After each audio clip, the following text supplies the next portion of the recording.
I saw a social media post this past weekend involving Ryan Coogler and Sinners that has caused some controversy and has been heavily debated.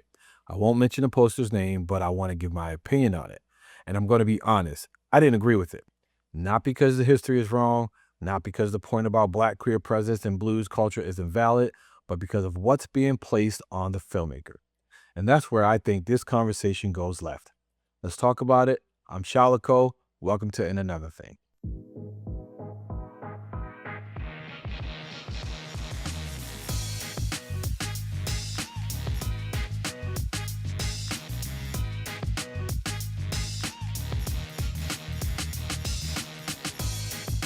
The post basically argues that because Ryan Coogler comes from a place with deep black and queer cultural roots, it's fair, maybe even expected, to call out the absence of black queer representation in Sinners. It goes even further, comparing the idea of everybody doesn't need to be in everything to saying water doesn't need to be rain. That's a powerful metaphor.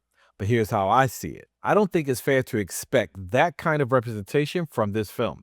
Not because it doesn't matter, not because that history isn't real, but because expectation turns into obligation. And once you cross that line, you're no longer asking a filmmaker to tell their story, you're asking them to carry every story. And that's where I have to disagree. That argument assumes something I fundamentally have a problem with, that a filmmaker is responsible for representing the full cultural reality of a time period every time they tell a story. And I don't think that's true. Not for Ryan Coogler, not for anybody. See, what's happening here is we're taking a real historical truth, a valid desire for representation, and turning it into a requirement placed on one artist. Now we're not talking about storytelling anymore. We're talking about obligation. There's that word again. So let's keep this honest. When other filmmakers make period pieces, nobody is saying, did you include every identity? Did you cover every cultural layer? Did you represent everybody who existed at that time? But when it's a black filmmaker, suddenly it's like, why didn't you include us too? And listen, I understand where that comes from, but understanding it doesn't mean I agree with it in this context. And here's the part I think people are missing in this conversation. Hollywood is a copycat industry, always has been. When something works, when it hits, when it makes money, the industry doesn't say, let's find more original voices. It says, give me five more just like that. So get ready for some Senate-like projects that's coming up, because that's the game. Now take that reality and apply it to filmmakers like Ryan Coogler, because people act like these projects exist in a vacuum. They don't.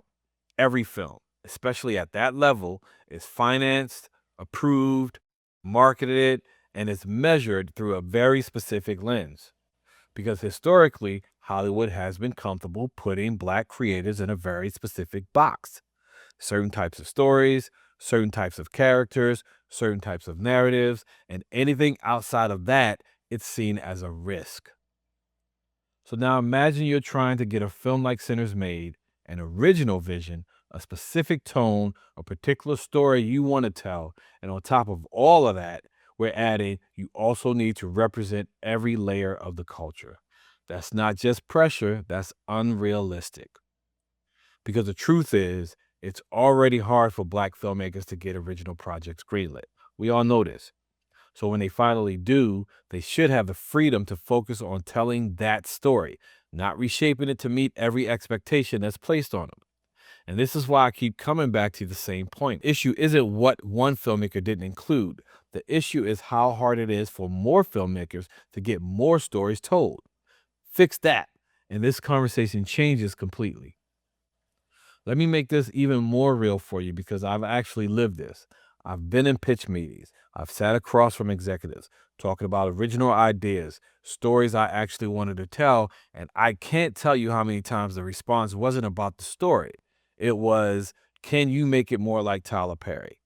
Not because it made sense creatively, not because it fit the tone, but because at that time, those films were making money. And this is nothing against Tyler Perry, of course.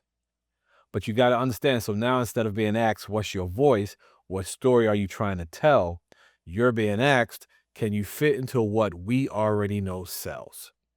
So when I hear people say this film should have included this, it needed to represent that, I'm looking at it more from a different angle because I know firsthand You're already fighting just to get your original vision through the door. And now we're adding more expectation on top of that. That's how you lose originality. That's how you start shaping stories based on the market trends, the audience demands, and external pressure instead of just shaping your story around your own vision.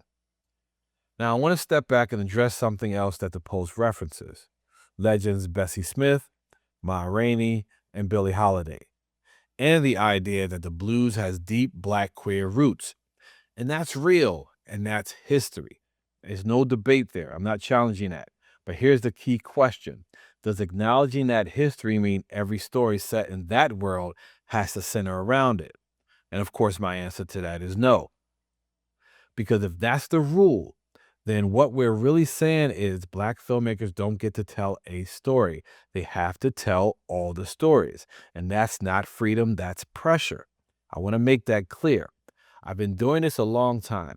And one thing I know for sure is the more voices you try to squeeze into one story, the less honest that story becomes. Because now you're not creating from a place of vision, like I mentioned earlier, you're creating from a place of responsibility checklist. And audiences can feel that. The real issue isn't why didn't Coogler include this? The real issue is why aren't there more films being made that do include this? Because if we had volume, if we had access, if we had equity across the board, this wouldn't even be an issue. It wouldn't even be a debate. So yeah, you can point it out. You can say you wanted to see more. That's fair. That's valid. But where I disagree is this. It is not Ryan Coogler's responsibility to carry every layer of Black identity in one film. Let him tell his story, and let's build an industry where everybody else gets to tell their story. So for me, yeah, this is kind of personal. I've sat in those rooms, I've heard those notes, I've seen how quickly your idea can turn into something else just because it doesn't match what the industry thinks is a proven ideal concept. And that's why I'm protective of filmmakers like Ryan Coogler, because when they get the chance to make something original, let them make it without turning it into a checklist. So that's where I stand on it. You might disagree, and that's fine. But I have a question. Do you think filmmakers have a responsibility to represent broadly, or should they be free to tell the story they want? So let's talk about it. Make sure you hit the like button and you subscribe, and then just share this piece, and we can have a great dialogue and conversation about the subject. I'm Shalako Gordon. Thanks for joining me again on And Another Thing.